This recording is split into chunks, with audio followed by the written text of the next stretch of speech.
சர்வதேச Olympic committee 2028 Los Angeles Olympic முதல் மகளிர் பிரிவில் போட்டியிட உயிரியல் ரீதியான பெண்கள் மட்டுமே தகுதியுடையவர்கள் என அறிவித்துள்ளது.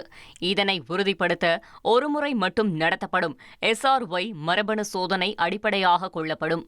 இந்த முடிவை அமெரிக்க அதிபர் டொனால்டு டிரம்ப் வரவேற்றுள்ளார். தனது நிர்வாகம் கொண்டு வந்த வலுவான உத்தரவுகளே இந்த மாற்றத்திற்கு காரணம் என அவர் குறிப்பிட்டுள்ளார். புதிய விதிகளின்படி திருநங்கைகள் இனி ஒலிம்பிக் மகளிர் பிரிவில் பங்கேற்க முடியாது. ஆனால் அவர்கள் ஆண்கள் அல்லது பொது பிரிவுகளில் போட்டியிடலாம். விளையாட்டில் நேர்மை மற்றும் பாதுகாப்பை உறுதி செய்யவே இந்த முடிவு எடுக்கப்பட்டுள்ளதாக IOC தெரிவித்துள்ளது. 1,27,00,000 மனங்களை வென்ற தந்தி டிவி யூடியூப் சேனல். தவிர்க்க முடியாத தம்ப்நெயில்ஸ், கலக்கலான கான்டென்ட்ஸ். நீங்களும் இந்த குடும்பத்தில் இணைய இப்பவே சப்ஸ்கிரைப் பண்ணுங்க.